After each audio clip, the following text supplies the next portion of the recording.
Ya, silakan Ustadz. Boleh saya mulai ya? Ya, Wafaqakallah, barakallahu fikum. Bismillahirrahmanirrahim. Assalamualaikum warahmatullahi wabarakatuh.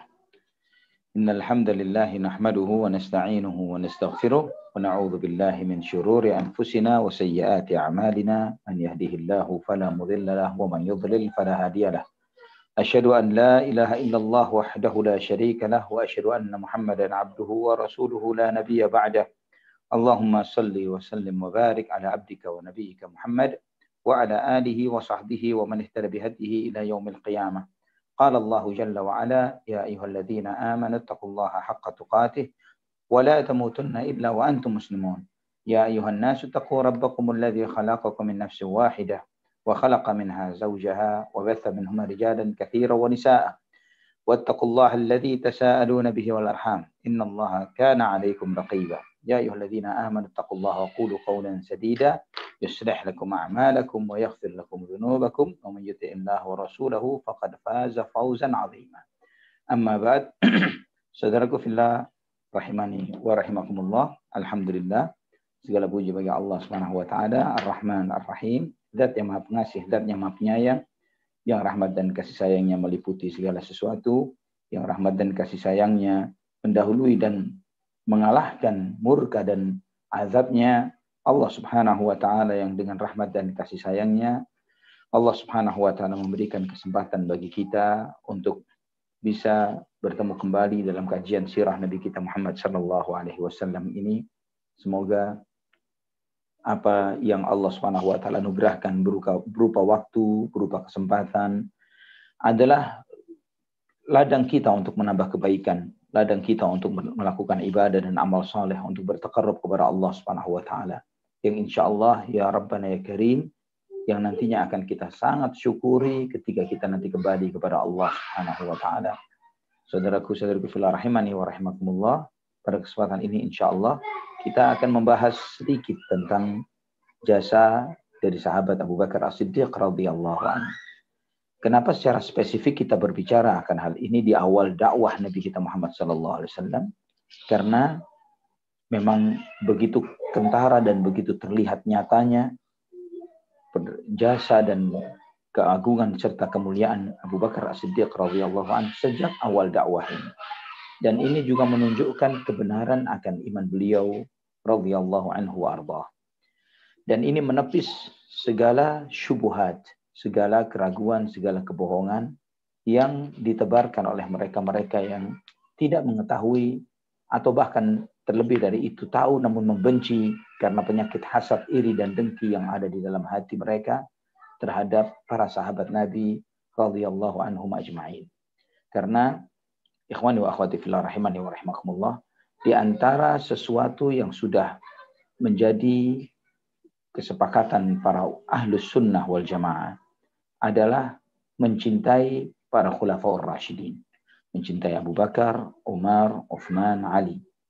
Dan sayangnya bahkan kita melihat banyak sekali di masjid-masjid kita nama Abu Bakar, Umar, Uthman, Ali menghiasi pilar-pilar, dinding-dinding dari masjid-masjid ahlus sunnah wal jamaah kaum muslimin.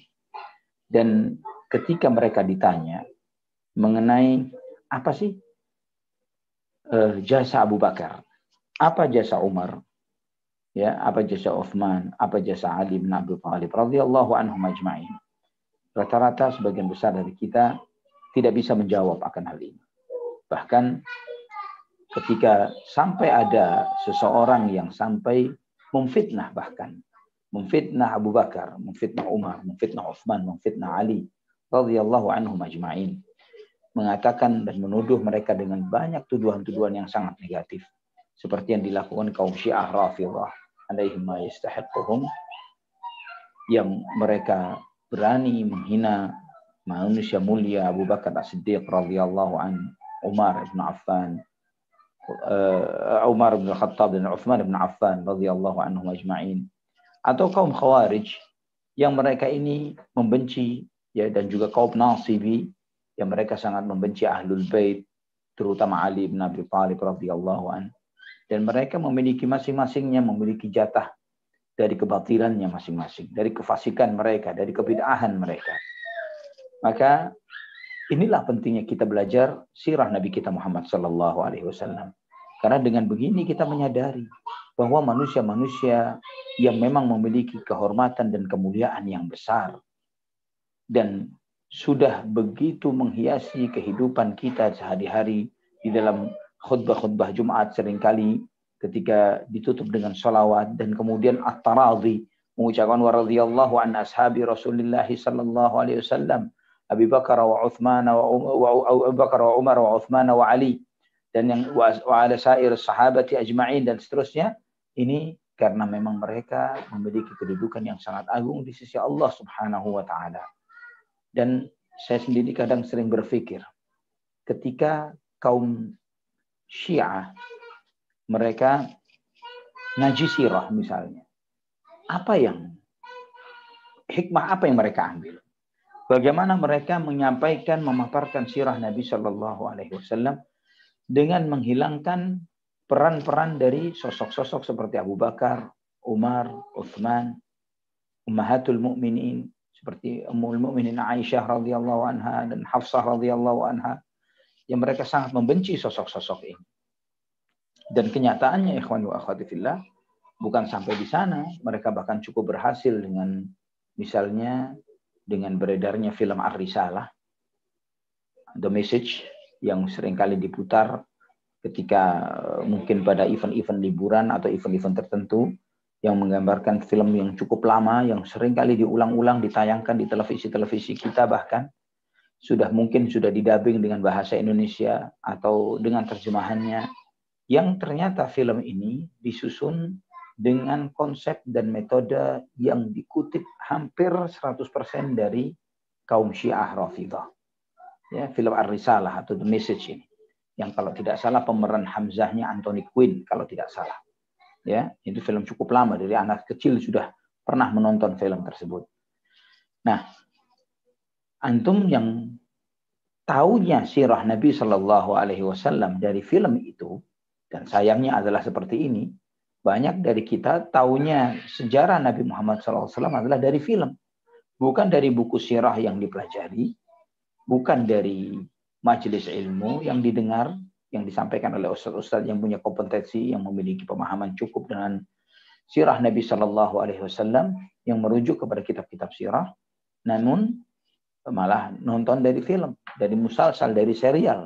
Dan lebih parahnya lagi misalnya, ketika yang dijadikan rujukan adalah bisa jadi penulis-penulis lokal yang di satu fase kehidupannya pernah menampilkan diri sebagai sosok yang setengah sunnah, setengah syiah misalnya, sebagaimana salah satu tokoh syiah yang berasal dari Bandung, yang dahulunya ketika ditanya Syiah, tidak, saya bukan Syiah tapi Susi, Syiah Sunni tapi Syi'i, gitu. Sebelum akhirnya dia mendeklarasikan organisasi Ijabi, Ikatan Jamaah Ahlul Bait Indonesia. Padahal Ahlul Bait sendiri, bagaimana mereka bisa membenci para sahabat, sedangkan mereka bagian dari para sahabat. Ali bin Abu Thalib, sahabat Nabi. Ali bin Abu Thalib menantu Rasulullah SAW, dan di saat yang bersamaan adalah mertua Umar bin Al-Khattab radhiyallahu anhu. Rasulullah sallallahu alaihi wasallam menantu dari Abu Bakar dan Umar. Ya, ini jika mereka paham akan kedudukan para sahabat radhiyallahu anhum ajma'in dengan Nabi kita Muhammad sallallahu alaihi wasallam dan kerabat beliau. Ikhwani wa akhwati fillah rahimani wa rahimakumullah. Di awal sejarah, di awal Islam ini, Abu Bakar As-Siddiq radhiyallahu anhu, beliaulah yang sangat dominan, dikenal sebagai pemberi kemerdekaan bagi para budak, yang membebaskan orang-orang lemah dari orang-orang beriman. Beliaulah radhiyallahu anhu yang memiliki sifat-sifat persis dan mirip, bahkan kata demi kata, sebagaimana sifat-sifat yang dinisbatkan, yang diberikan kepada Rasulullah sallallahu alaihi wasallam oleh Ummul Mukminin Khadijah radhiyallahu anha ketika di hari pertama Nabi sallallahu alaihi wasallam pulang menerima wahyu dan ketakutan. Ketika Nabi SAW bersabda, "Laqad khasyitu 'ala nafsi." Aku sangat khawatir terhadap diriku. Kemudian Khadijah radhiyallahu anha mengatakan, kalla innallaha wallahi la yukhzikallahu abada. Sekali-kali demi Allah, Allah tidak akan membahayakan dirimu sama sekali. Innaka latasilur rahim, wa tuqrid dhaif, wa taksibul ma'dum wa tahmilul kalla, ya, dan wa tu'inu ala nawaibil haq. Ini kalimat yang disampaikan oleh Ummul Mukminin Khadijah radhiyallahu anha di dalam memuji Rasulullah sallallahu alaihi wasallam. Sekali-kali engkau tidak akan dihinakan oleh Allah Subhanahu wa taala. Karena sesungguhnya engkau adalah orang yang suka menyambung silaturahim. Engkau suka memuliakan tamu. Engkau suka meringankan orang yang keberatan membawa beban. Engkau membantu orang yang kehilangan dan kekurangan. Dan engkau selalu ada di setiap hal-hal kebaikan yang setiap hal-hal baik selalu engkau ada di antara mereka. Sifat yang serupa, subhanallah ikhwani wa akhwati fillah, juga disampaikan oleh seseorang kepada Abu Bakar As-Siddiq radhiyallahu an, mirip sekali, dan itu terdapat dalam Sahih Bukhari. Ya, dalam Sahih Bukhari, Abu Bakar As-Siddiq radhiyallahu an, sebagaimana dalam kitab Manaqibul Ansar bab hijratun Nabi sallallahu alaihi wasallam wa ashabihi ila al-Madinah. Ya, hijrahnya Nabi SAW dan para sahabatnya ke kota Madinah. Dalam bab itu di dalam Sahih Bukhari, ketika Abu Bakar As-Siddiq ingin berangkat hijrah, beliau mampir ke tempat Ibnu Dughunnah yang dia memiliki kesan baik dengan Abu Bakar As-Siddiq radhiyallahu anhu. Dan ketika menerima Abu Bakar, dan Abu Bakar ini memiliki jasa yang sangat besar, bukan hanya kepada orang-orang lemah dan fakir dan miskin, bahkan orang-orang hebat dan besarnya pun hutang budi kepada Abu Bakar. Nanti insya Allah kita akan menunjukkan bukti-buktinya. Yang melihat bagaimana Abu Bakar merasa terusir dari kotanya, dari kota Mekah, karena segala intimidasi yang dilakukan oleh orang kafir Quraisy, maka Abu Bakar pun berinisiatif untuk berangkat hijrah dan mampir ke tempat Ibnu Dughunnah. Dan di sana, ikhwani wa akhwati fillah rahimani wa rahimakumullah, Ibnu Dughunnah bertanya, kamu diusir oleh kaummu, sedangkan engkau, wahai Abu Bakar, engkau adalah orang yang dikenal di antara kaumnya sebagai orang man yaksibul ma'dum, wa yasilur rahim, wa yahmilul kalla, wa yaqrid dhaifa, wa yu'inu ala nawaibil haq. Engkau orang yang suka membantu orang yang tidak memiliki apapun. Engkau yang suka menyambung silaturahim. Engkau yang meringankan beban orang yang kesusahan. Engkau yang suka memuliakan tamu. Dan engkau selalu ada di dalam hal-hal kebaikan dan kebajikan. Ini sifat yang serupa dengan sifat Nabi kita Muhammad sallallahu alaihi wasallam. Maka tidak heran jika dari lelaki dewasa yang pertama kali beriman adalah Abu Bakar As-Siddiq radhiyallahu an, karena memang memiliki kesamaan jiwa dan rasa dengan Nabi Muhammad sallallahu alaihi wasallam. Sebagaimana sabda Nabi sallallahu alaihi wasallam dalam hadis yang sahih, al-arwahu junudun mujannadah, ma ta'arafa minha talaf wa ma tanakara minha ikhtalaf. Bahwa ruh itu saling terpaut, saling terikat satu dengan yang lainnya. Yang saling ma'ruf, saling kenal satu dengan yang lain akan ikhtalaf, akan saling ketemu, saling nyambung. Ya, kita seringkali kadang bertemu dengan orang baru kita kenal, tapi subhanallah kesannya kayak sudah lama kenal. Ya, ikhtalaf. Wa ma tanakara minha ikhtalaf. Dan ada orang lama, sudah lama kita hidup dengannya. Namun ternyata ketika kita berinteraksi dengannya, kita tidak pernah merasakan atau tidak menemukan kecocokan. Ikhtilaf. Selalu ada perbedaan dan perselisihan. Allahul musta'an wa la haula wa la quwata illa billah. Ikhwatal iman rahimani wa rahimakumullah. Abu Bakar As-Siddiq radhiyallahu an tidak pernah terjerumus ke dalam dosa-dosa jahiliyah. Beliau tidak pernah menyembah berhala. Tidak pernah terjerumus dalam perbuatan syirik. Maka inilah yang pernah Anda berikan catatan ketika sebagian kaum muslimin ketika memuji Ali ibn Abi Thalib atau menyebut nama Ali ibn Abi Thalib radhiyallahu an, selalu menyebut beliau dengan sebutan karramallahu wajhahu. Semoga Allah memuliakan wajahnya. Ketika ditanya kenapa Ali bin Abi Thalib dikhususkan dengan karramallahu wajhah ketimbang para sahabat yang lain dengan radhiyallahu an, mereka mengatakan bahwa karena Ali bin Abi Thalib radhiyallahu an tidak pernah menyembah berhala sama sekali seumur hidupnya. Ya kita katakan wajar karena beliau masuk Islam beliau usia 10 tahun. dan beliau tumbuh dan besar di rumah tangga Rasulullah Shallallahu Alaihi Wasallam. Sangat wajar radhiyallahu anhu arda, ya, sebagaimana yang disampaikan oleh Al-Hafidz Ibnu Hajar radhiyallahu rahimahullah, ya, ketika beliau menyebutkan bahwa yang rajih dari Islamnya Ali bin Abu Thalib adalah di usia 10 tahun.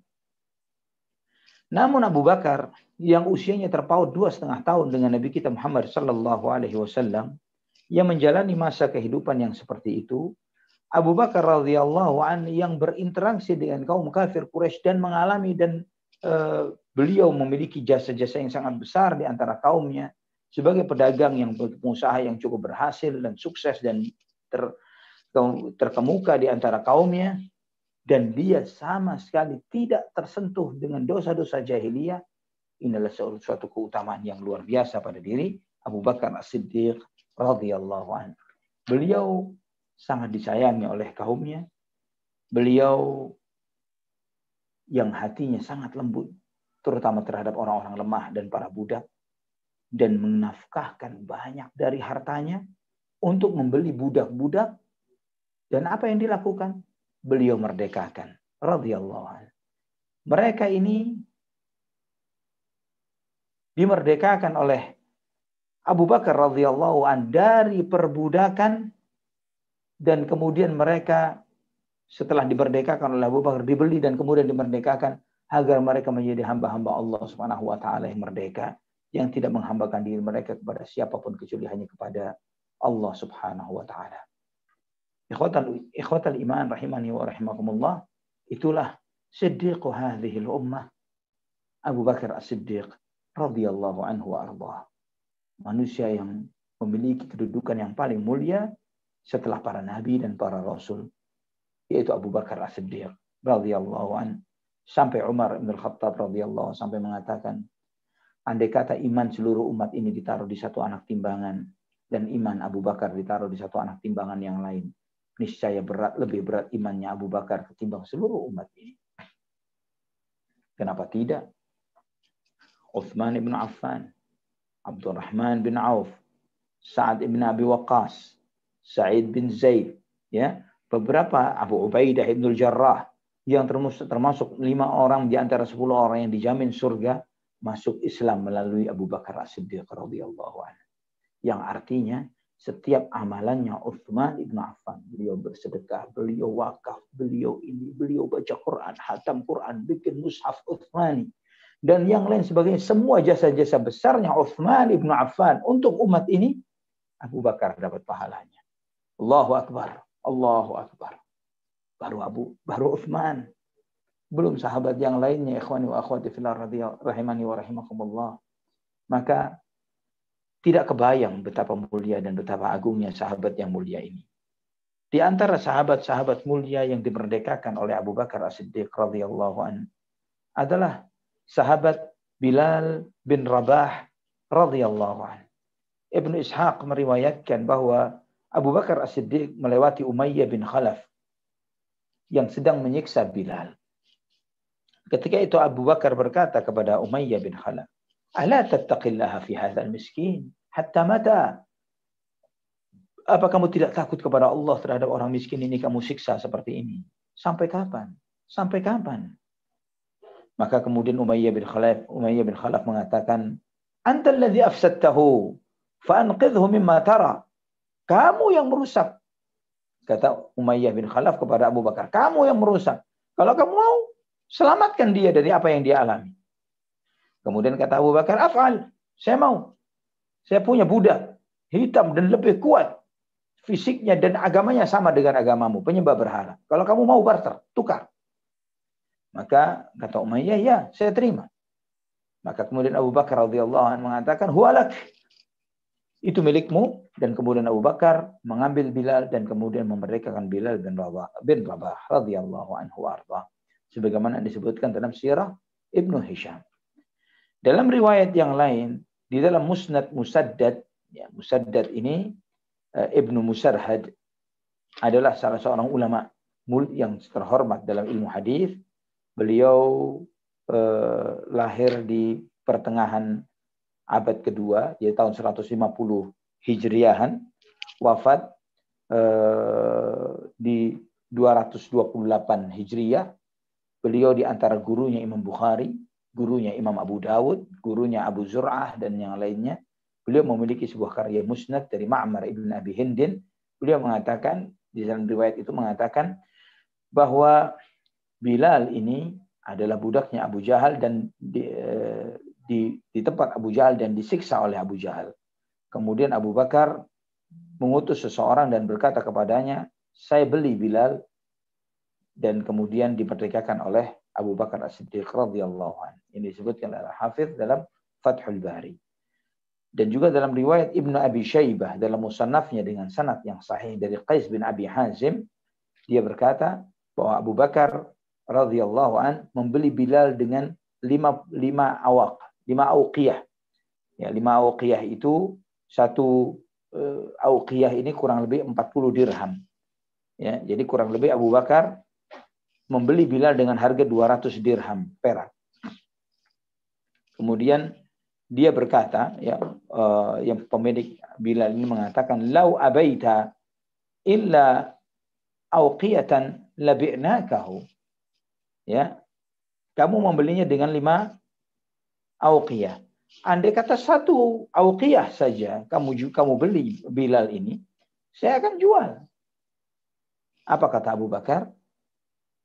Ya, apa kata Abu Bakar? Kata Abu Bakar, "Lau abaitum illa 100 auqiyatin la akhadtuhu." Andai kata kamu tidak mau melepas dengan harga 5 auqiyah ini, kamu menawarkan dengan harga 100 auqiyah, saya pun akan membelinya dengan harga itu. Saya akan membeli walaupun harganya berlipat-lipat lebih dari apa yang kamu minta. Ikhwatal iman rahimani wa rahimakumullah. Al-Hafidz Ibnu Hajar ketika menyebutkan kisah ini, beliau mengatakan bahwa di dalam menggabungkan kedua kisah ini, beliau mengatakan bahwa Umayyah bin Khalaf dan Abu Jahal sama-sama memiliki peran yang kuat di dalam menyiksa Bilal bin Rabah radhiyallahu anhu. Dan karena itulah Abu Bakar bernegosiasi dengan kedua orang itu untuk membebaskan Bilal bin Rabah radhiyallahu anhu. Maka dalam Sahih Bukhari, Umar bin Khattab radhiyallahu anhu, beliau pernah memuji Abu Bakar dengan perkataan, Abu Bakrin sayyiduna a'taqa sayyidana. Bahwa Abu Bakar adalah pemimpin kita. Dialah yang telah memerdekakan pemimpin kita. Maksudnya adalah Bilal. Ya, kenapa Bilal dipanggil pemimpin? Bilal bin Rabah radhiyallahu anhu, antum mengetahui bahwa beliau adalah muazzinnya Rasulullah sallallahu alaihi wasallam. Para sahabat radhiyallahu anhum setinggi apapun kedudukan mereka, ketika Bilal memanggilnya, hayya 'alas shalah, hayya 'alal falah, pasti datang. Pasti datang untuk memenuhi panggilan sang pemimpin Bilal bin Rabah radhiyallahu anhu arda. Kemudian di antara yang dimerdekakan oleh Abu Bakar adalah Abu Fukaihah radhiyallahu anhu. Abu Fukaihah radhiyallahu anhu dibeli oleh Abu Bakar dan dimerdekakannya. Di antara yang dimerdekakan oleh Abu Bakar radhiyallahu anhu adalah Amir bin Fuhairah radhiyallahu anhu. Dibeli dan dimerdekakan oleh Abu Bakar radhiyallahu anhu. Amir bin Fuhairah radhiyallahu anhu adalah sahabat yang ikut perang Badar, ikut perang Uhud, dan terbunuh dalam peristiwa Bi'r Ma'unah sebagai orang yang mati syahid pada tahun keempat setelah hijrah Nabi Sallallahu Alaihi Wasallam. Jadi antum melihat ikhwani wa akhwati fillah, orang-orang nama-nama yang kita sebut ini, semua amal kebaikan yang mereka lakukan di dalam Islam, Abu Bakar radhiyallahu anhu mendapatkan kemuliaannya. Dan antum tahu Bilal. Jika Bilal saja sudah lebih-lebih dari lebih, bagaimana dengan daftar nama yang ada ini? Bagaimana dengan Uthman ibn Affan, Sa'ad ibn Abi Waqqas, Sa'id bin Zaid. Allahu Akbar. Radhiyallahu an Abi Bakar. Radhiyallahu an Abi Bakar. Kemudian Jariyah Bani Mu'ammal. Jariyah Bani Mu'ammal, budak dari Bani Mu'ammal yang disiksa oleh Umar ibn Khattab. Ketika Umar masih kafir. Dibeli oleh Abu Bakar, dimerdekakan oleh Abu Bakar. An-Nahdiyah dan putrinya, seorang wanita dari Bani Nahd dan putrinya, yang merupakan budak dari Bani Abdiddar. Ketika Abu Bakar melihat sang ibu dan anak yang sedang disiksa ini, maka Abu Bakar membelinya dan kemudian memerdekakannya. Ikhwani wa akhwati fillah rahimani wa rahimakumullah. Dan Allah Rabbul Alamin, Rabbus Samawati wal Ard, Allah Subhanahu wa taala menyaksikan segala apa yang diperbuat oleh Abu Bakar. Allah tahu. Allah tahu apa yang dia perbuat. Allah tahu apa yang ada di dalam hati Abu Bakar radhiyallahu anhu. Bahwa beliau radhiyallahu anhu tidak melakukannya karena mengharapkan pujian. Tidak melakukannya karena mengharapkan jabatan dan kedudukan atau dunia. Beliau radhiyallahu anhu melakukan itu karena mengharapkan wajah Allah Subhanahu wa taala, Dzul Jalali wal Ikram. Apa yang diperoleh Abu Bakar dengan mengorbankan harta begitu banyaknya untuk membela agama, sosok yang paling dibenci oleh Quraisy pada saat itu jika Abu Bakar memang mengharapkan kedudukan dan jabatan. Posisi terbaik menjadi kontra Nabi Muhammad sallallahu alaihi wasallam. Namun tidak demikian, dan Allah Subhanahu wa taala menyaksikan akan hal itu. Maka Al-Hakim meriwayatkan di dalam Mustadraknya dengan sanad yang hasan dari Abdullah ibn Zubair radhiyallahu anhuma, beliau berkata, qala Abu Quhafah walidu Abi Bakrin. Abu Quhafah, ayah dari Abu Bakar, ini berkata kepada anaknya. Abu Quhafah itu waktu itu masih kafir. Dia masuk Islamnya nanti ketika Fathu Makkah. Dia berkata kepada putranya Abu Bakar, ya bunai, inni araka tu'tiqu riqaban dhi'afa. Falau annaka idh fa'alta ma fa'alta a'taqta rijalan juldan yamna'unak wa yaqumuna dunak. Wahai anakku, saya perhatikan kamu banyak memerdekakan budak-budak lemah, kurus, kering, yang tidak ada nilainya. Kenapa engkau melakukan hal ini, menghambur-hamburkan harta begitu banyak dengan sia-sia? Andai kata kamu memerdekakan budak-budak atau membeli budak-budak yang besar-besar, yang kuat-kuat, dan dia menjadi pembela-pembelamu, yang menjadi penolong-penolongmu, budak-budak itu jadi tameng-tamengmu. Apa jawaban Abu Bakar radhiyallahu anhu? Abu Bakar radhiyallahu anhu mengatakan, ya abati, inni innama uridu ma uridu lillahi azza wa jalla. Wahai ayahku, yang aku lakukan ini tidak lain. Tidak ada motivasi lain. Hanya satu yang ingin saya lakukan. Wajah Allah azza wa jalla. Hanya menghadapkan wajah Allah subhanahu wa ta'ala. Lillah. Karena Allah. Maka Allah subhanahu wa ta'ala ikhwatal iman menurunkan satu surat yang dibaca sampai hari kiamat. Satu surat yang dibaca sampai hari kiamat untuk memuliakan Abu Bakar As-Siddiq radhiyallahu anhu. Antum tahu surat apa itu? Wal-laili idza yaghsha wan-nahari idza tajalla wama khalaqa adh-dzakara wal-untha inna sa'yakum lasyatta, dan seterusnya.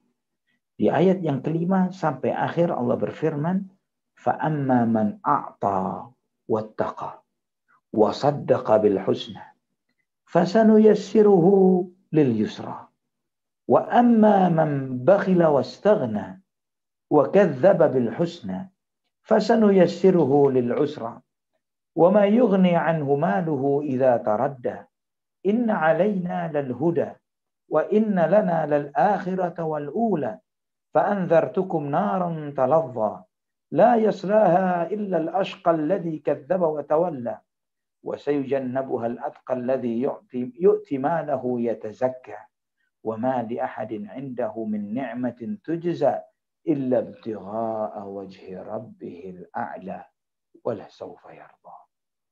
Ikhwatal iman, Allah subhanahu wa ta'ala menyampaikan tentang Abu Bakar. فَأَمَّا مَنْ أَعْطَى وَاتَّقَى. Adapun orang yang memberikan hartanya di jalan Allah dan dia bertakwa, wasaddaqa bil husna, dan membenarkan adanya pahala yang baik bagi orang-orang yang berbuat baik, yaitu surga. Fasanuyassiruhu lil yusra. Maka kami akan menyiapkan baginya segala jalan kemudahan. Dan adapun orang-orang yang bakhil dan merasa dirinya cukup, serta mendustakan pahala yang terbaik, wa kadzdzaba bil husna, fasanuyassiruhu lil usra, maka kami akan mudahkan baginya untuk mendapatkan kesusahan, kesulitan. Wa ma yughni anhu maluhu idza taradda. Dan hartanya tidak akan bermanfaat baginya apabila ia telah binasa. Sesungguhnya menurut Allah Subhanahu wa ta'ala, inna alaina lal huda wa inna lana lal akhirata wal ula. Dan sesungguhnya lah kewajiban kamilah yang memberi petunjuk. Dan sesungguhnya milik kamilah akhirat dan dunia. Dan kemudian Allah berfirman, fa'anzartukum naran talazza la yaslaha illa al-ashqa alladzi kadzdzaba wa tawalla. Maka kami peringatkan kalian.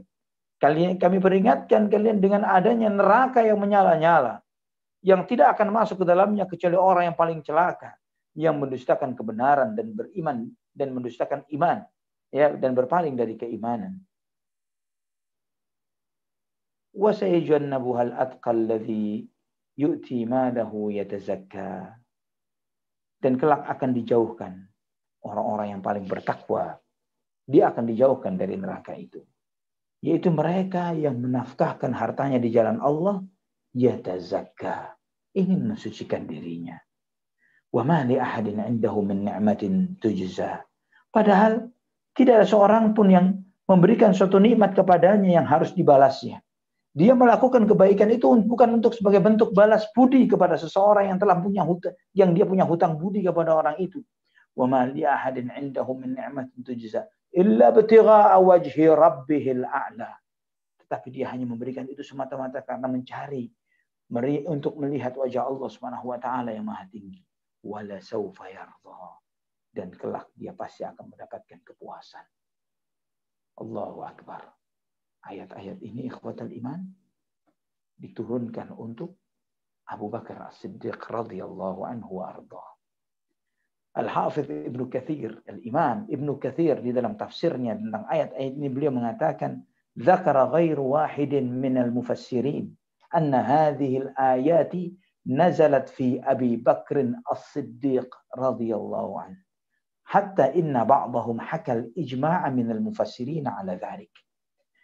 Beliau mengatakan bahwa tidak sedikit dari para ulama ahli tafsir yang menyebutkan dan menjelaskan tentang ayat-ayat ini, mereka mengatakan bahwa ayat-ayat ini turun untuk Abu Bakar As-Siddiq radhiyallahu anhu. Bahkan sebagian para ulama ahli tafsir mengatakan ijma', kesepakatan para ulama ahli tafsir bahwa ayat-ayat ini turun untuk Abu Bakar As-Siddiq radhiyallahu anhu warḍah. Dan tidak diragukan lagi bahwa beliau termasuk di dalam ayat ini dan manusia yang paling berhak terhadap ayat-ayat ini. Walaupun lafaznya bersifat umum. Ketika Allah berfirman, wa sayujannabuhal atqa alladhi yu'ti malahu yatazakka wa ma li ahadin 'indahu min ni'matin tujza. Dan sungguh akan dijauhkan dari api neraka orang-orang yang paling bertakwa, yaitu mereka yang memberikan hartanya untuk mensucikan dirinya. Dan dia melakukan hal itu semuanya bukan sebagai bentuk balas budi terhadap hutang budinya kepada orang lain. Dia, kata Ibnu Katsir, muqaddamul ummah. Umat yang paling depan dari umat Muhammad sallallahu alaihi wasallam. Wa sabiquhum fi jami'i hadhihi al-awsaf. Yang paling depan di dalam memiliki sifat-sifat yang mulia ini dan semua sifat-sifat yang terpuji. Fa innahu kana siddiqan taqiyyan kariman jawadan badzalan li amwalihi fi ta'ati maulah. Kata Ibnu Katsir rahimahullah, bahwa beliau Abu Bakar As-Siddiq adalah orang yang siddiq, yang paling membenarkan Nabi sallallahu alaihi wasallam, iman yang paling kuat, yang sangat bertakwa, yang sangat dermawan, yang menghabiskan hartanya untuk taat kepada Tuhannya Allah Subhanahu wa taala, wa nusrati Rasulillah sallallahu alaihi wasallam, dan untuk membela Rasulullah sallallahu alaihi wasallam.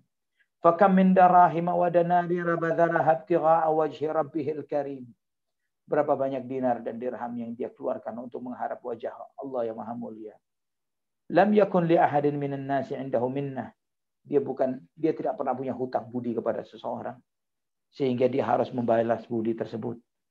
Bahkan kehebatan Abu Bakar radhiyallahu an, kata Ibnu Katsir, walakin kana fadluhu wa ihsanuhu 'ala as-sadati war-ru'asa'i min sa'iril qabail. Bahkan kelebihan dan kebaikan Abu Bakar radhiyallahu anhu dirasakan oleh pemimpin-pemimpin dan tokoh-tokoh kepala-kepala suku-suku Arab yang ada pada masa itu.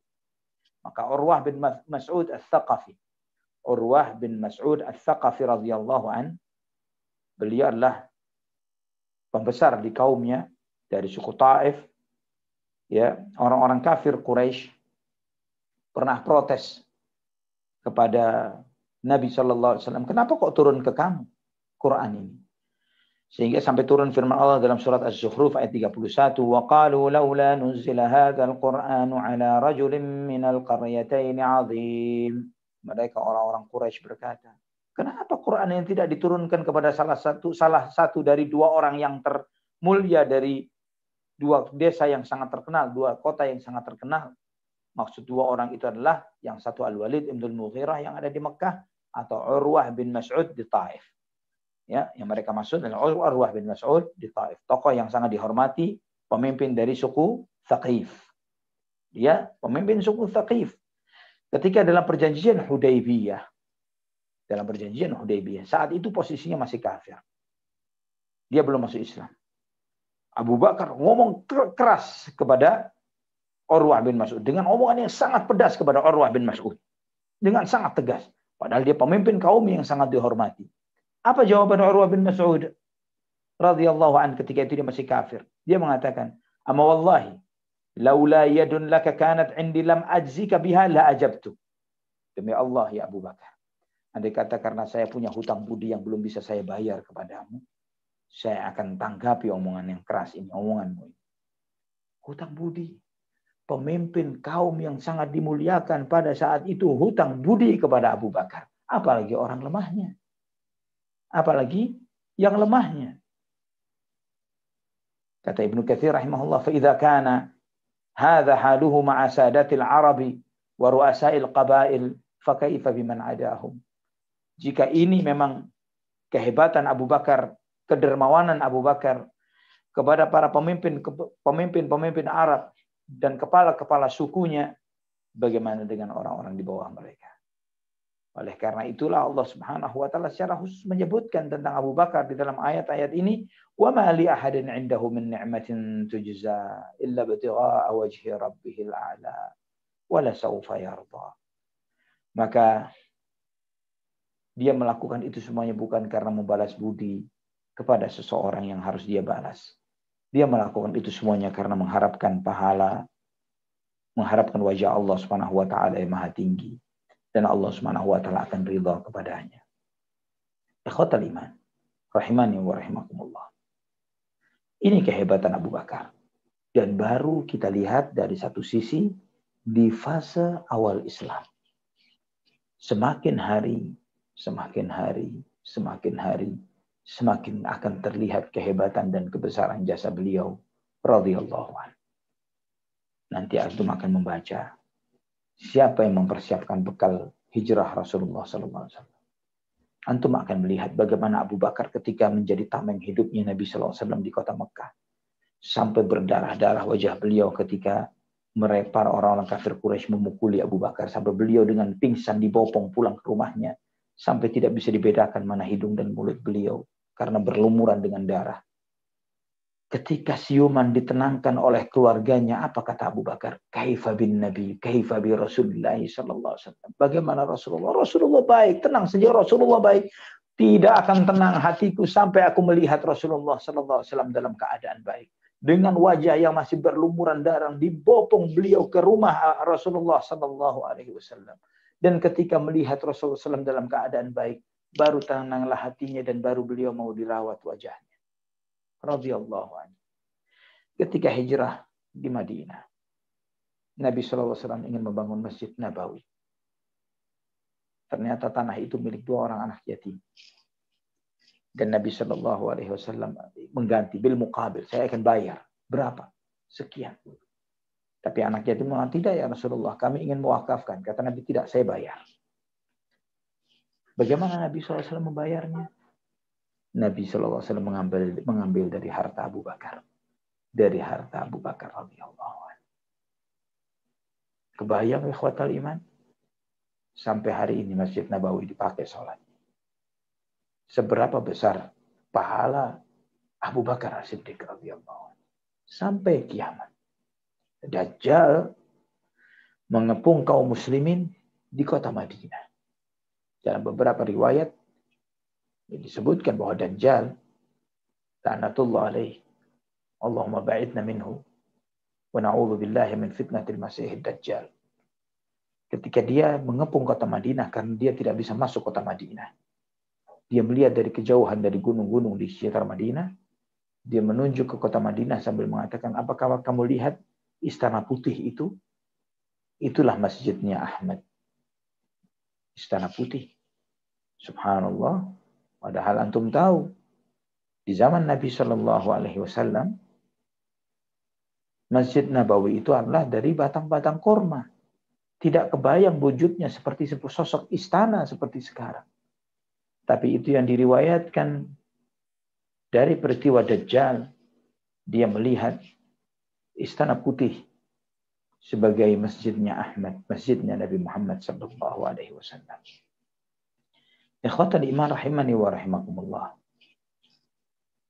Dari segala ujian yang dialami, ya nanti insya Allah kita dengan berjalannya sirah ini, kita akan mempelajari lebih dalam tentang jasa sahabat Abu Bakar As-Siddiq radhiyallahu anhu wa ardhah di dalam Islam. Artinya ketika sebelum hijrah, setelah hijrah, ketika Nabi SAW masih hidup, setelah wafatnya Rasulullah SAW, dan bagaimana Abu Bakar radhiyallahu anhu yang bersikap sangat tegar dan teguh menghadapi orang-orang yang menyatakan murtad, tidak mau bayar zakat, dan yang lain sebagainya di masa itu. Yang sampai Umar mengatakan, ya Abu Bakar, ya Khalifah Rasulullah, wahai pengganti Rasulullah SAW, jangan kamu sibukkan dirimu untuk memerangi mereka-mereka yang murtad. Kita masih lemah. Karena Nabi SAW sebelum wafat mempersiapkan pasukan Usamah bin Zaid untuk melawan Romawi. Mempersiapkan pasukannya Usamah bin Zaid untuk melawan Romawi sebelum wafatnya Nabi. Pasukan itu sempat terhenti. Dan kemudian mendengar Nabi SAW wafat, pasukan itu balik ke kota Madinah. Namun Abu Bakar, setelah wafatnya Nabi SAW, dia persiapkan kembali pasukan ini. Dan ketika ada usulan-usulan untuk mengganti Usamah bin Zaid yang begitu muda, yang diangkat sebagai panglima perang, dan di bawahnya ada Khalid ibn Walid, bahkan awalnya ada Umar ibn Khattab dan yang lainnya. Ada usulan-usulan kepada Abu Bakar. Ya Abu Bakar, ganti saja dengan yang lebih senior. Ganti dengan fulan, ganti dengan fulan. Kata Abu Bakar, tidak. Nabi menetapkan fulan. Usamah bin Zaid. Tidak boleh yang lain. Maka dipanggillah anak muda itu, usianya 14 atau 16 tahunan, Usamah bin Zaid. Anak-anak kita di mana usia segitu? Sahabat Nabi radhiyallahu anhum, panglima perang yang di bawahnya ada Abu Bakar, ada Umar, ada Khalid ibn Walid, ada sahabat-sahabat senior. Maka Abu Bakar berkata kepada Usamah, ya Usamah, saya tetap mengirimmu sebagaimana amanah Rasulullah SAW. Dan saya hanya minta izin supaya engkau mengikhlaskan beberapa orang untuk menemani saya di kota Madinah. Di antaranya adalah Umar bin Khattab yang diminta oleh Abu Bakar, minta izin kepada Usamah bin Zaid untuk mengikhlaskan Umar bersama beliau. Dan Usamah mengizinkan. Dilepas oleh Abu Bakar. Ketika mereka mengatakan, yang lainnya kaum muslimin merasa, kita lagi mengalami kesedihan. Wafatnya Rasulullah SAW. Banyak orang-orang menyatakan murtad, tidak mau bayar zakat dan yang lain sebagainya. Lebih baik pasukan ini ketimbang melawan Romawi, lebih baik untuk menghadapi mereka. Apa jawaban Abu Bakar? Demi Allah, saya tidak akan menurunkan bendera yang telah dikibarkan oleh Rasulullah SAW. Dan masih banyak lagi yang lainnya. Maka tidak heran, ikhwani wa akhwati fillah, jika antum melihat bagaimana Abu Bakar sekarang di sisi Rasulullah SAW makamnya.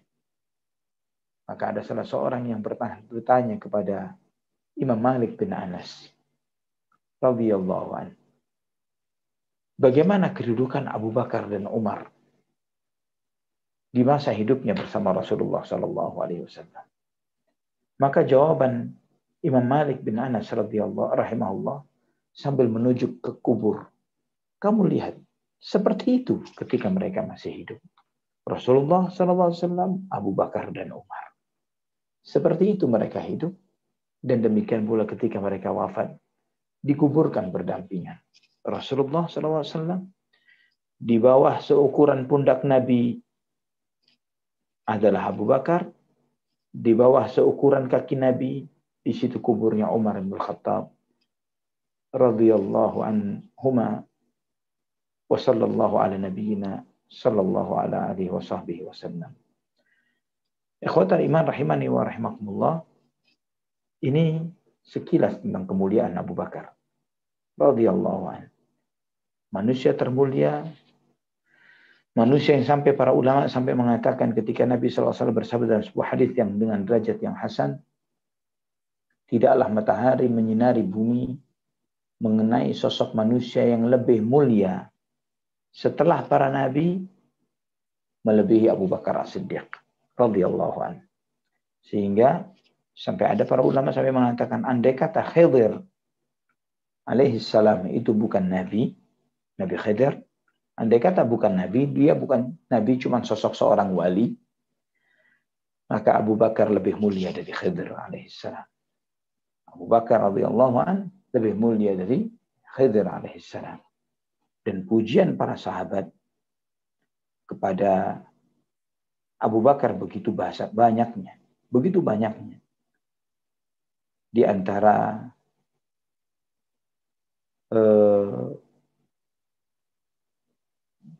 pujian para sahabat kepada Abu Bakar As-Siddiq radhiyallahu anhu adalah ketika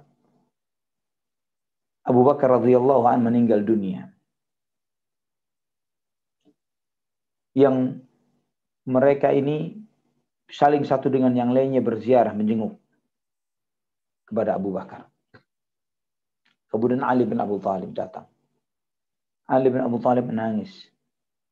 Ali bin Abu Thalib mengatakan, wallahi sesungguhnya Abu Bakar jauh lebih besar dan lebih mulia ketimbang orang-orang beriman dari keluarga Fir'aun yang Allah puji di dalam Al-Quran. Di dalam surat Ghafir ayat 28 Allah berfirman, wa qala rajulun mu'minun min ali fir'aun yaktumu imanahu ataqtuluna rajulan an yaqula rabbi Allah wa qad ja'akumul bayyinatu min rabbikum. Dan berkata seseorang yang beriman dari keluarga Fir'aun yang menyembunyikan imannya, apakah engkau akan membunuh seseorang? Maksudnya adalah Musa. Apakah engkau akan membunuh seseorang hanya karena dia mengatakan Tuhanku adalah Allah dan dia telah datang dengan membawa kebenaran-kebenaran kepada kalian? Kata Ali bin Abu Thalib, Abu Bakar As-Siddiq radhiyallahu anhu lebih mulia daripada orang yang Allah Subhanahu wa taala sebut ini. Kenapa? Karena orang ini yaktumu imanahu. Dia menyembunyikan imannya dan dia membela Nabiullah Musa alaihissalam dengan ucapannya, ataqtuluna rajulan an yaqula rabbi Allah wa qad ja'akumul bayyinat. Apakah engkau akan membunuh seseorang hanya karena dia mengatakan Tuhan kami adalah Allah dan telah datang kepada kalian kebenaran dari Tuhan kalian? Sedangkan Abu Bakar tidak menyembunyikan imannya. Ketika melihat ada seseorang yang mencekik Nabi SAW dalam sholatnya, Abu Bakar datang mendorong orang itu dengan kuat. Dan Abu Bakar mengatakan, ataqtuluna rajulan an yaqula rabbi Allah wa qad ja'akumul bayyinat. Apakah kamu akan membunuh seseorang hanya karena dia mengatakan bahwa Tuhanku adalah Allah dan telah datang kepadamu keterangan dan kebenaran dari Tuhan kalian? Ini perkataan Abu Bakar As-Siddiq radhiyallahu anhu dengan terang-terangan di dalam membela Rasulullah sallallahu alaihi wasallam. Dan Ali bin Abu Thalib memuji, beliau mengatakan bahwa bahwa orang yang disebut oleh Allah di dalam ayat ini, Abu Bakar lebih mulia dari orang tersebut. Wallahu a'lam bishawab. Ini ikhwatul iman, kajian kita pada kesempatan ini tentang kemuliaan dan jasa-jasa besar Abu Bakar As-Siddiq radhiyallahu anhu wa arda. Wallahu taala a'lam bishawab. Masya Allah, sangat memukau gitu ya untuk salah satu sahabat Nabi yang ini Masya Allah sangat luar biasa sekali ya, Sayyidina Abu Bakar ini. Masya Allah. Ya, Untuk jemaah sekalian, kami persilahkan bagi yang ingin bertanya melalui interaksi langsung atau interaktif pertanyaannya, silahkan. Untuk jemaah ikhwan boleh mengacungkan tangannya melalui tombol raise hand yang sudah tersedia di Zoom meeting ini. Nah, sambil menunggu jemaah ikhwan yang ingin bertanya melalui mikrofon langsung atau interaktif, kami bacakan terlebih dahulu.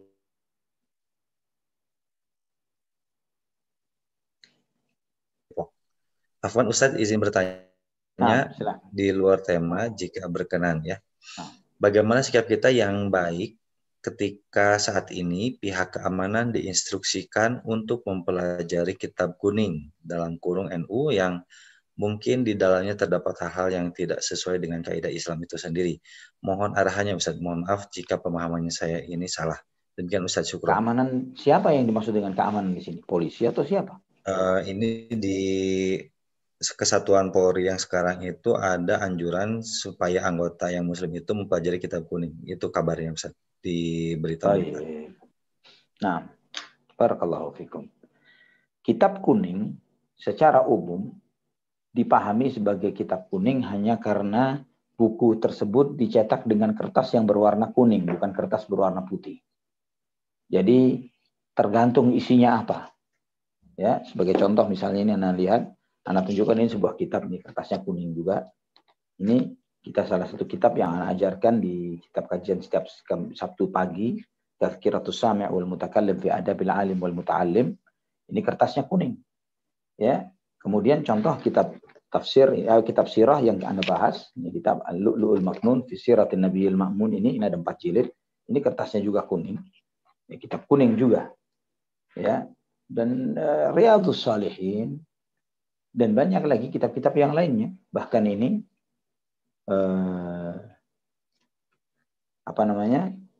salah satu kitab yang merupakan syarah dari Al-Usulul Tsalatsa Syekh Muhammad bin Abdul Wahhab rahimahullah, ya kebetulan juga dicetak dengan kertas yang berwarna kuning. Dan ini ya juga sama seperti itu. Ya. Kertasnya kuning. Jadi kalau cuma sekedar kekhawatiran bahwa begini, instruksi ngaji kitab kuning, kalau disebut kitab kuning saja, tidak menyebutkan judul-judul tertentu dari kitab-kitab tersebut, maka alhamdulillah, antum ngaji saja kitab-kitab salaf yang dicetak dengan yang kertasnya kuning, banyak sekali, ya, banyak sekali. Sekarang alhamdulillah, antum bisa cari itu Riyadhus Shalihin misalnya, Sahih Bukhari, Sahih Muslim, misalnya kitab-kitab tafsir Ibnu Katsir, ya, dan banyak sekali ya kertas-kertas yang dicetak dengan warna kuning. Ya hampir semua sebetulnya, jarang sekali yang bercetak berwarna. Ini contoh misalnya, salah satunya adalah Bulughul Maram, kertasnya kuning juga. Ini Bulughul Maram. Jadi, ikhwani wa akhwati fillah rahimani wa rahimakumullah, kalau cuma instruksi ini insya Allah menurut ana, kita melihat dari sisi baiknya, bahwa instruksi tersebut adalah instruksi yang bisa diambil positifnya. Karena jarang-jarang polisi disuruh ngaji kitab kuning. Ya, insya Allah saya belum pernah nemu sebelum ini, mungkin ada ya ini ya, instruksi dari Kapolri, harus ngaji kitab kuning. Wah, ini Kapolri terbaik insya Allah yang menganjurkan akan hal ini. Maka segeralah antum ngaji, ya, dan arahkan teman-teman antum untuk ngaji. Ya, ikut ngaji sirah ini juga boleh ini karena kitab yang anak pakai juga kuning juga, alhamdulillah kertasnya. Ya, jadi ngaji saja. Namun ketika mereka menyebut secara spesifik judul buku XYZ atau ABC yang tertentu. Nah, ketika menyebut judul-judul tertentu, ada buku-buku positif, ada buku-buku negatif. Misalnya seperti Durratun Nasihin misalnya. Durratun Nasihin mutiara-mutiara nasihat. Tapi isinya 80-90% hadis-hadis palsu dan lemah. Ya, saya dahulukan palsunya daripada lemahnya karena memang kenyataannya adalah seperti itu. Nah, kita harus waspada. Apalagi misalnya ngajar kitab Syamsul Ma'arif. Ini kitabnya dukun. Ya, kitabnya tukang sihir. Dicetak dan dikaji di sebagian pesantren. Padahal di isinya bagaimana membuat raja, membuat jimat, menghadirkan raja jin, kebal senjata, ngelihat ini dan itu. Hal-hal aneh. Ilmu sihir. Ilmu sihir. Namun kebetulan dicetak dengan kertas kuning juga. Ya. Jadi Kalau cuma sekedar instruksi kuning atau putih atau yang lainnya, ini masih ambigu. Nah, karena instruksinya bersifat ambigu, tariklah kepada hal yang positif, kepada hal yang baik. Tarik kepada, ini sih ngaji kitab kuning. Ngaji kitab apa? Tafsir Ibnu Katsir. Nah, kitabnya kuning. Antum beli cetakan Tafsir Ibnu Katsir yang kertasnya kuning. Riyadhus Shalihin yang cetakannya kertasnya kuning. Ya, misalnya seperti itu. Dan kitab-kitab akidah, Fathul Majid, Syarah Kitab Tauhid Syekh Muhammad Abdul Wahab, yang cetakan Indonesia sebagian besar cetakannya kuning kertasnya. Itu keberkahan buat antum malah, alhamdulillah. Dulu-dulu jarang anggota kepolisian mau ngaji tauhid secara intensif. Nah, sekarang dengan adanya instruksi seperti ini, beli kitab kuning, kitab tauhid, kitab Syarah Kitab Tauhid, Fathul Majid, ngaji bareng. Barakallahu fikum. Wallahu a'lam bishawab. Baik. Alhamdulillah. Berikutnya pertanyaan dari Akhi Jeffrey di Sidoarjo. Assalamualaikum Ustaz. Waalaikumsalam warahmatullahi wabarakatuh. Semoga Ustaz dan keluarga selalu dalam lindungan Allah Subhanahu wa taala. Amin. Barakallahu fikum. Apakah Abu Bakar radhiyallahu an sudah bersahabat dengan Rasulullah Shallallahu alaihi wasallam sebelum masa kenabian dan turunnya wahyu? Apakah Abu Bakar itu nama kunyahnya? Siapakah nama asli dari Abu Bakar radhiyallahu an?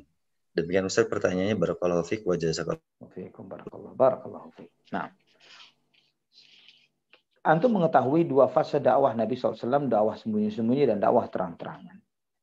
Dakwah sembunyi-sembunyi yang Nabi SAW lakukan, beliau pilih orang-orang yang super dekat dengan beliau, orang-orang yang paling dekat dengan Nabi SAW. Maka manusia pertama Khadijah dan putri-putri beliau, ya orang-orang di dalam rumah tangga Nabi.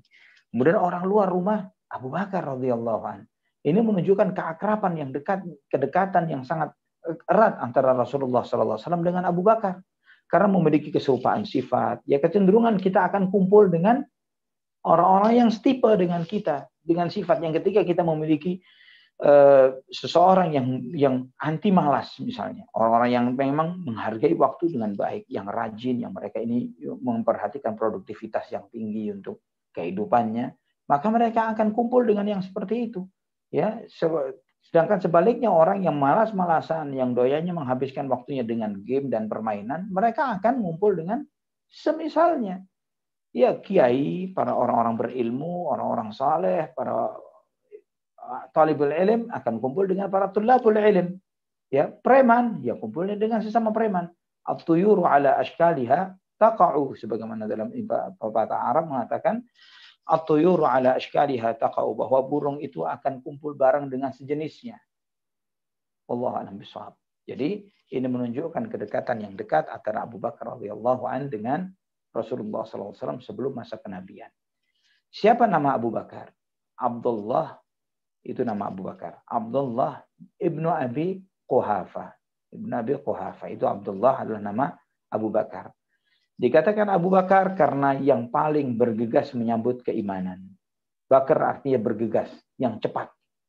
Ya, bereaksi terhadap seruan kebaikan. Itu makna dari kata Abu Bakar. Wallahu a'lam bishawab. Masya Allah. Baik. Berikutnya pertanyaan dari Akhi Taufik di Bandung. Nah. Semoga Allah SWT menjaga Ustadz Ali dan keluarga. Amin. Insyaallah. Amin ya Rabb. Barakallahu fikum.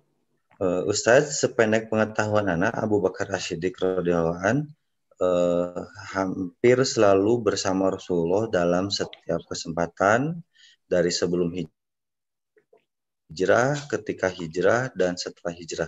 Tapi mengapa hadis Nabi yang dibawakan oleh Abu Bakar As-Siddiq radhiyallahu an itu relatif sedikit? Demikian Ustaz, jazakallahu khairan. Barakallahu fikum. Wa fikum barakallah. Nah, di antara sebab kenapa periwayatan hadis dari Abu Bakar tidak sebanyak sahabat yang lainnya, karena Abu Bakar radhiyallahu an, beliau memiliki sisa hidup setelah Nabi Shallallahu alaihi wasallam cukup pendek, 2,5 tahun. Ya, beliau wafat mirip tahun lahir usianya dengan Rasulullah SAW, 63 tahun. Abu Bakar radhiyallahu an. Dan karena fase yang singkat setelah wafatnya Nabi, itu pun diisi dengan kekhilafahan, itu pun diisi dengan banyak PR yang beliau tangani pada saat itu, orang-orang murtad, Romawi, kemudian juga orang-orang yang tidak membayar zakat, kemudian Musailamah al-Kadzab. Banyak tugas yang ditangani oleh Abu Bakar.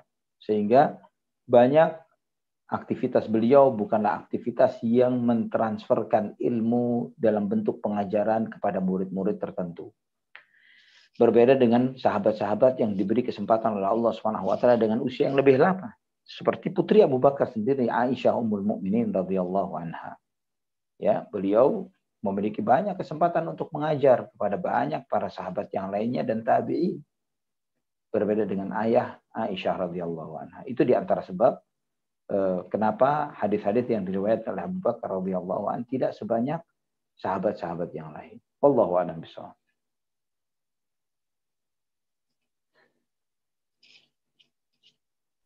Nah, berikutnya pertanyaan dari Pak Hairus di Melaka. Pertanyaan, Assalamualaikum Ustaz. Waalaikumsalam warahmatullahi wabarakatuh. Apabila berada di Masjid Nabawi, apakah boleh juga kita memberi salam kepada Abu Bakar As-Siddiq dan Umar bin Khattab? Nah, demikian Ustaz pertanyaannya. Baik.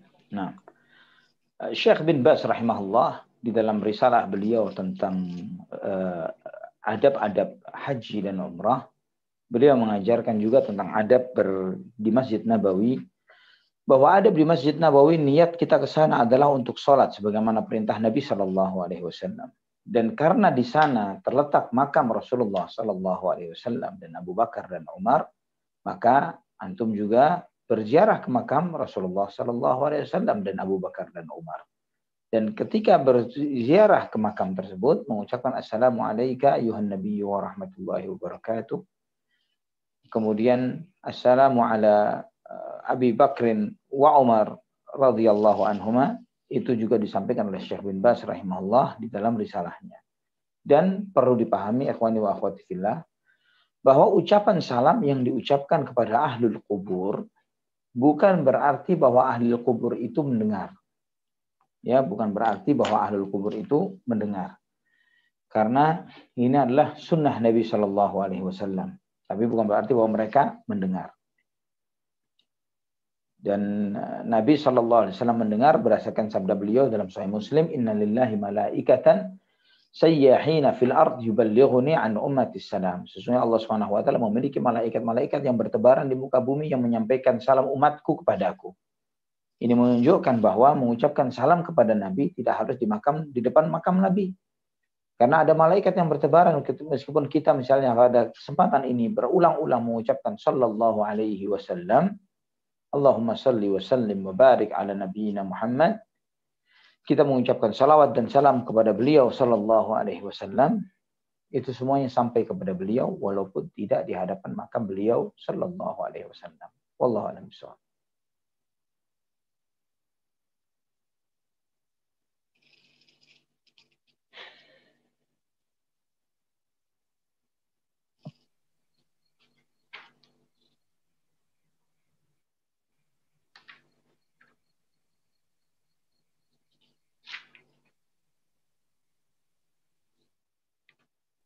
Terputus Kang Zi, lagi? Terputus mungkin? Tidak. Oh ya, mungkin Ana lanjutin aja ya bacanya. Nah, tafadhal. Baik. Ini masuk. Ada.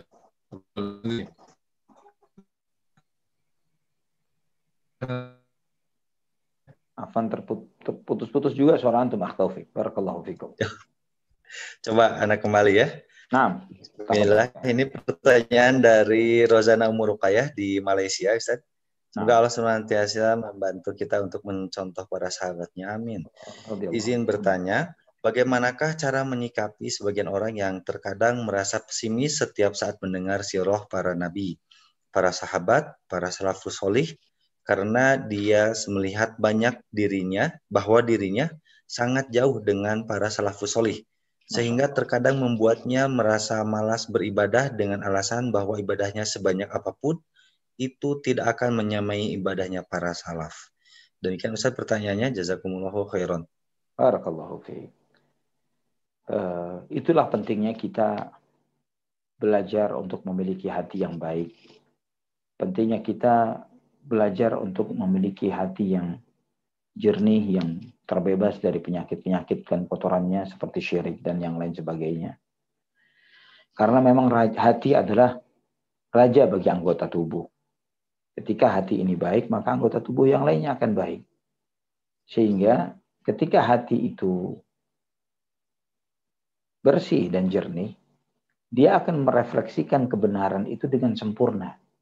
Tidak ada yang tereduksi. Berbeda dengan ketika hati itu berkarak dan kotor. Ibaratnya seperti cermin. Ya, cermin ini ketika jernih, disinar dengan sebuah cahaya, maka cermin itu akan membuat suatu ruangan yang tidak terlalu besar. Karena adanya cermin dan pencahayaan yang sederhana akan membuat cahaya itu akan lebih bersinar lagi, lebih terang lagi di ruangan tersebut. Karena cermin tersebut jernih. Tapi ketika cermin itu keruh dan berkarat, walaupun sinar matahari yang antum sinarkan, dia tidak akan bisa merefleksikan secara sempurna dari cahaya tersebut. Sehingga tereduksi. Nah, ikhwani wa akhwati fillah, ketika seseorang belajar dari sirah Nabi Muhammad SAW dan para sahabatnya, dan melihat bagaimana perjuangan mereka yang sedemikian dahsyatnya, dan kemudian juga kedudukan yang begitu dimuliakannya mereka oleh Allah Subhanahu wa taala, malah membuat mereka yang seharusnya melihat hal itu semakin termotivasi. Ya, kenapa seharusnya semakin termotivasi?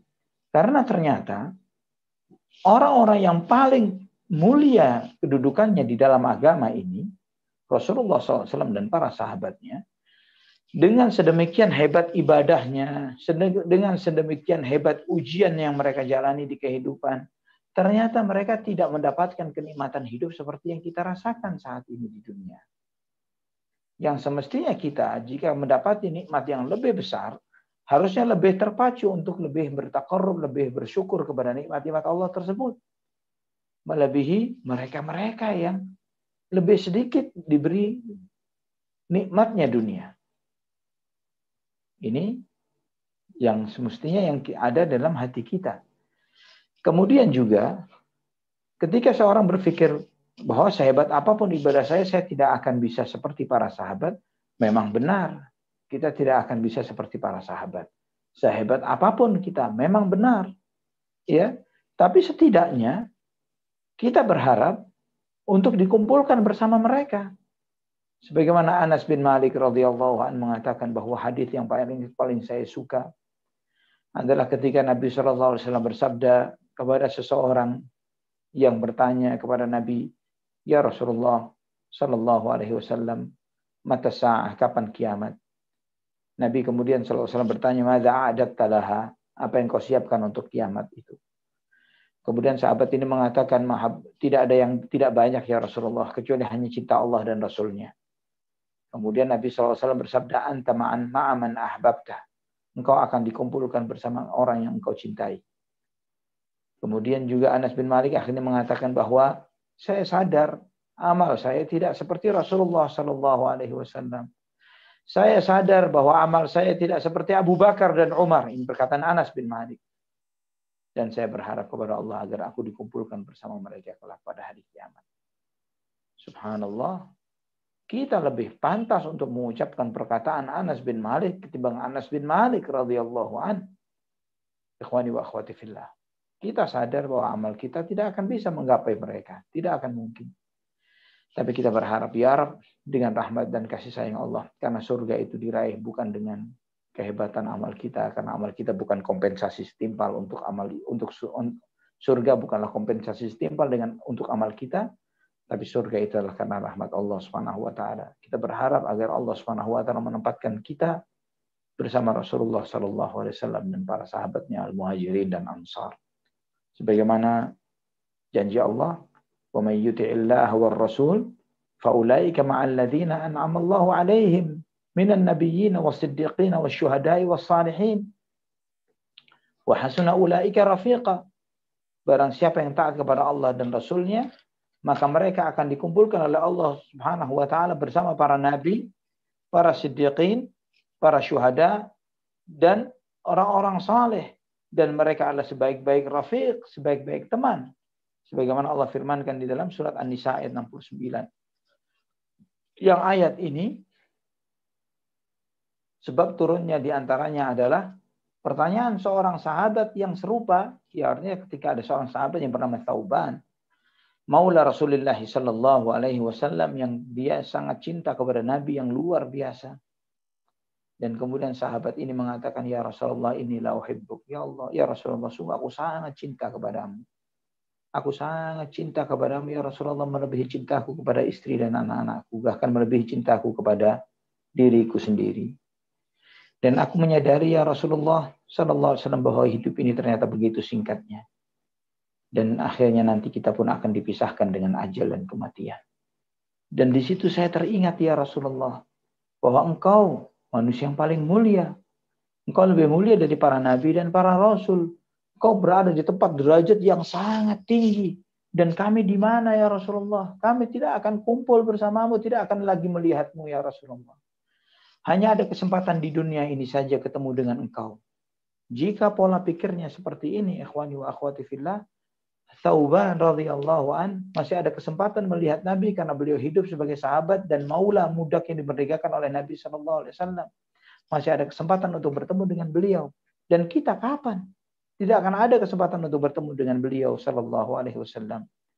Maka Nabi sallallahu alaihi wasallam tidak menjawab sampai Allah Subhanahu wa taala berfirman dengan firman ini, surat An-Nisa ayat 69, "Wa may yuti'illaha war rasula fa ulaika ma'al ladzina an'ama Allahu 'alaihim minan nabiyyin was-siddiqin wasyuhada'i was-salihin wa hasuna ulaika rafiqa." Dan barang siapa yang taat kepada Allah dan Rasulnya, maka mereka akan bersama dengan para nabi, para siddiqin, para syuhada, dan orang-orang saleh.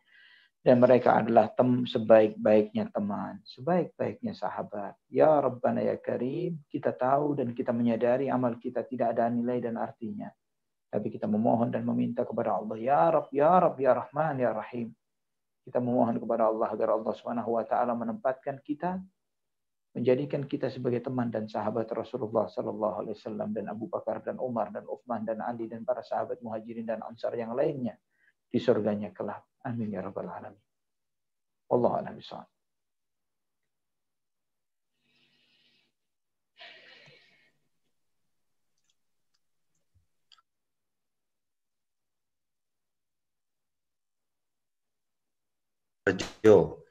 Di daerah saya banyak sekali muslim jamaah LDII dan sering.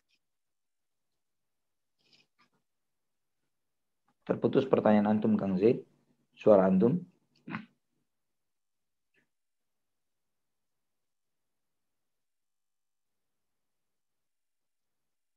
Kang Zaid, suara antum terputus. Barakallahu fikum.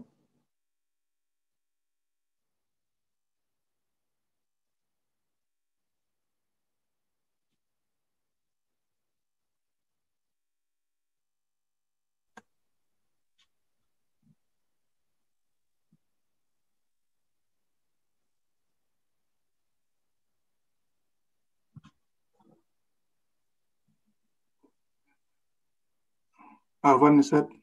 Nah. Saya bantu ini. Boleh, ini pertanyaan dari Tia Sukoharjo. Baik. Di daerah saya kan banyak sekali muslim jamaah LDII. Ya. Dan seringkali mereka menganggap golongan mereka lah yang paling mulia dan akan diterima oleh Allah Subhanahu wa taala. Dan seringkali mengajak saya dan teman-teman yang lainnya untuk masuk ke mereka. Bagaimana Ustadz cara mengatasinya?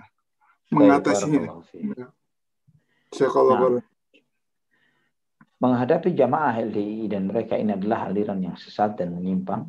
Mereka adalah di antara afrah al-khawarij, di antara anak cucu kaum khawarij yang masih ada di negeri kita, yang sangat disayangkan, yang mereka menganggap bahwa di luar mereka adalah kafir dan mereka adalah muslim, di luar mereka adalah kafir.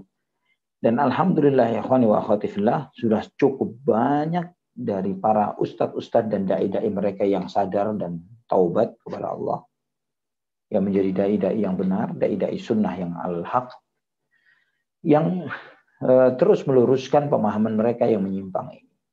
Jadi kalau untuk menghadapi mereka, kelompok Islam Jamaah ini banyak hal ya.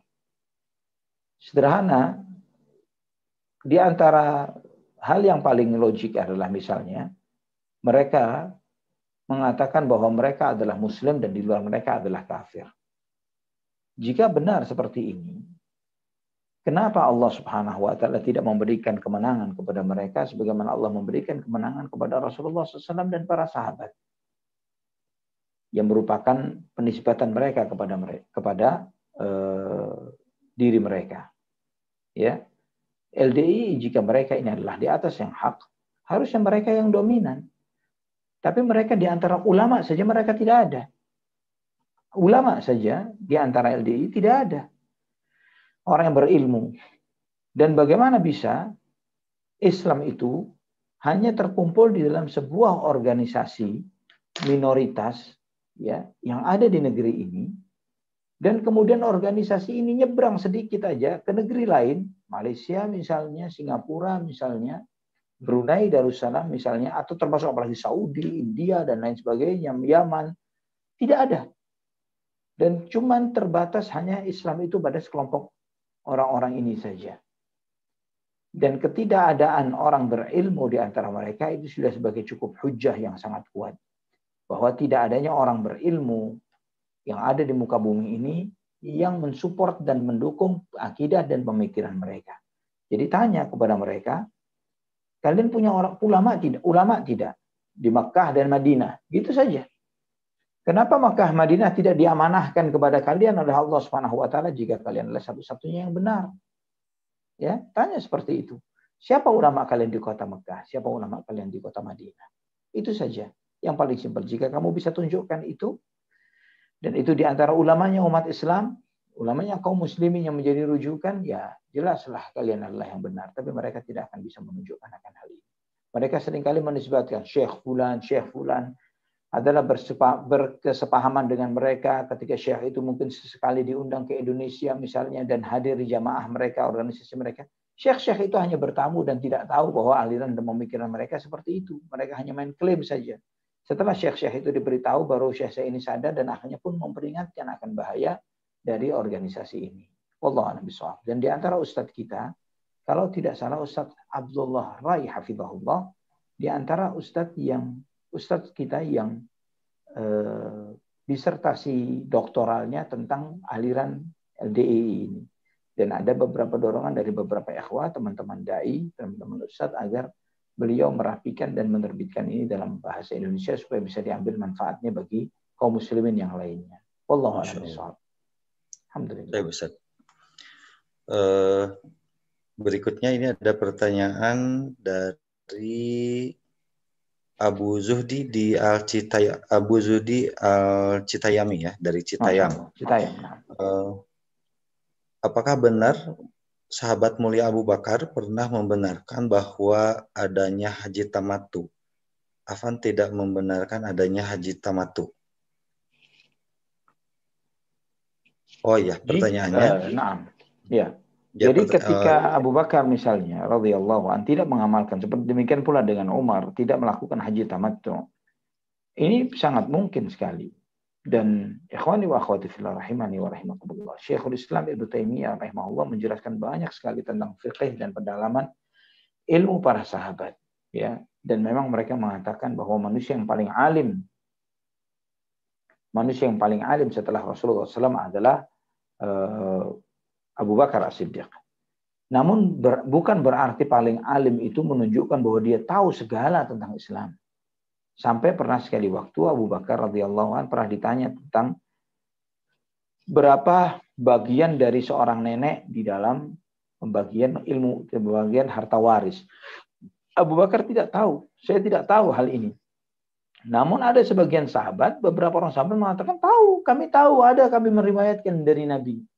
Ya. Setelah disampaikan beberapa pendukungnya, akhirnya Abu Bakar pun mengamini dan mengiyakan apa yang disampaikan oleh para sahabat. Jadi dari sini ikhwani wa akhwati fillah, bahwa jika Abu Bakar radhiyallahu an atau Umar radhiyallahu an juga tidak melakukan haji tamattu, ya, bukan berarti bahwa itu aib bagi mereka karena mereka menolak. Lah, Mereka hanya melakukan apa yang mereka tahu. Mereka hanya melakukan apa yang mereka tahu. Sedangkan Ibnu Umar radhiyallahu anhuma ketika menjelaskan haji tamattu, karena itulah hajinya Nabi Shallallahu alaihi wasallam, ya, Ibnu Umar mengatakan bahwa inilah prakteknya Nabi Shallallahu alaihi wasallam. Ya, itu menunjukkan bahwa memang kesempurnaan ilmu adalah milik Allah Subhanahu wa taala, dan kemudian wa fawqa kulli dzi ilmin alim, di atas orang yang berilmu adalah ada yang lebih berilmu lagi, dan ketidaktahuan ini tidak mengurangi kemuliaan Abu Bakar radhiyallahu an dari kedudukan beliau yang sangat mulia di dalam Islam. Wallahu a'lam bishawab. Baik Ustaz, Ana mohon izin satu pertanyaan lagi Ustaz, boleh? Nah, silahkan, monggo. Ini pertanyaan dari salah satu panitia di Pekerja Mengaji. Pertanyaan terakhir insya Allah. Kenapa orang Syiah membenci dan mencela para sahabat? Apa yang menjadi dasarnya orang-orang Syiah itu membenci? Begitu Ustaz pertanyaannya. Kenapa Syiah membenci sahabat? Banyak motivasinya. Jadi banyak motivasi yang menyebabkan mereka membenci sahabat radhiyallahu anhum ajma'in. Di antara motivasinya adalah kaum Syiah ini, mereka ini adalah bentukan dari seorang dasarnya adalah aliran Sabaiyah, yaitu dari bentuk seorang Abdullah bin Saba al-Yahud, seorang Yahudi yang pura-pura masuk Islam. Dia dari negeri Yaman, dia pura-pura masuk Islam, dan kemudian dia berusaha untuk merusak Islam dari dalam. Kata Syekhul Islam Ibnu Taimiyah, Abdullah bin Saba ini mirip dengan Paulus di dalam agama Kristen. Namun Paulus berhasil merusak agama Kristen, tapi Abdullah bin Saba gagal. Dia dari Yaman, dia ke Madinah di masa Utsman bin Affan. Namun di masa Utsman bin Affan di kota Madinah banyak para sahabat senior. Dagangan fitnahan dia nggak laku di sana.